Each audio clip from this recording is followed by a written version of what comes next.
1207 বঙ্গাব্দের 8ই পৌষ, 1853 খ্রিস্টাব্দের 22শে ডিসেম্বর জয়রামবাটিতে মা শারদা জন্মগ্রহণ করেছিলেন। তিনি এই বিশ্ব ব্রহ্মাণ্ডের সকলের মা ছিলেন, আজও আছেন, থাকবেন। মার কাছে সবাই ছিল সন্তান, তার কাছে উঁচু নিচ কোনো ভেদাভেদ ছিল না। মাতৃ স্নেহের সহজ স্বচ্ছন্দ ব্যবহারে সবাইকে তিনি আপন করে নিতেন। যারাই তার কাছে আসতো তাদের সকলেরই মনে হতো মা বুঝি তাকেই সবচেয়ে বেশি ভালোবাসেন। মা বলেছেন, সংসারে তুচ্ছ বলে কিচ্ছু হয় না, তুচ্ছ জিনিসও যত্ন করে রাখতে হয়। মা এও বলেছেন, যখন যা করবে মন দিয়ে করবে। মা বলেছেন, তোমাদের আশীর্বাদ করছি, তোমাদের মুক্তি লাভ হবে। জন্ম মৃত্যু বড় যন্ত্রণা, তা যেন আর তোমাদের কষ্ট না দিতে পারে। 3টি বিষয় সম্বন্ধে মা সাবধানে চলতে বলেছেন।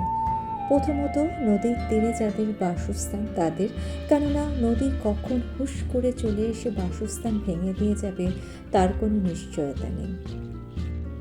সাপ দেখলেই সজাগ থাকতে হবে, কারণ সাপকে কোনো বিশ্বাস নেই, কখন এসে যে কামড়ে দেবে তার কোনো ঠিক নেই।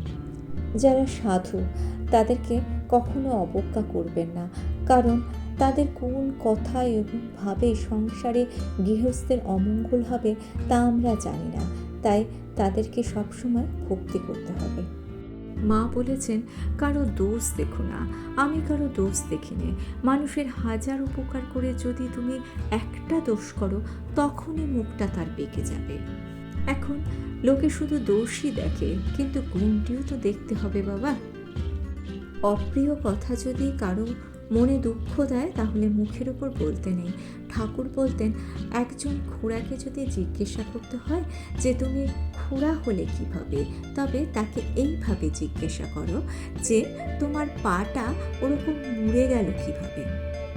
মা তার সন্তানদের বলে গেছেন, জীবনে কর্মফল তো ভুগতেই হবে, তবে ঈশ্বরের নাম জপ করলে কর্মফল অনেকটা খণ্ডন হয়।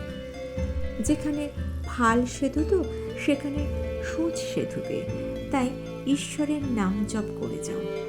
শারদা মাকে এক ভক্ত জিজ্ঞাসা করেছিলেন, ভগবানের নাম জপ করলেও কি পাপ খণ্ডন হয় না? মা বলেছিলেন, কর্মফল তোমাকে ভোগ করতেই হবে, তবে নাম জপ করলে যেখানে একজনের পা কেটে যাওয়ার কথা ছিল সেখানে কাঁটা পুঁতে কষ্ট ভোগ করতে হবে। মা সকলকে বলে গেছেন, অনেক সৌভাগ্য যে মানুষ হয়ে জন্মেছ, তাই খুব করে ভগবানকে ডেকে যাবে। সংসারের কাজের মাঝে সময় বের করে নিতে হবে, খাটবে, খুব করে খাটতে হবে, না খাটলে কিন্তু কিছুই পাওয়া যায় না।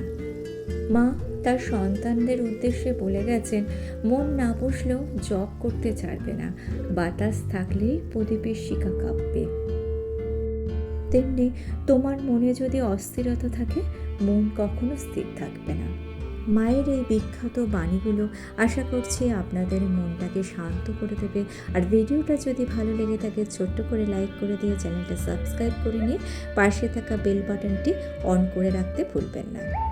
ঠাকুরের চরণে এবং মায়ের চরণে আমার শতকোটি প্রণাম জানিয়ে আজকের ভিডিও এখানেই শেষ করছি। Thanks for watching.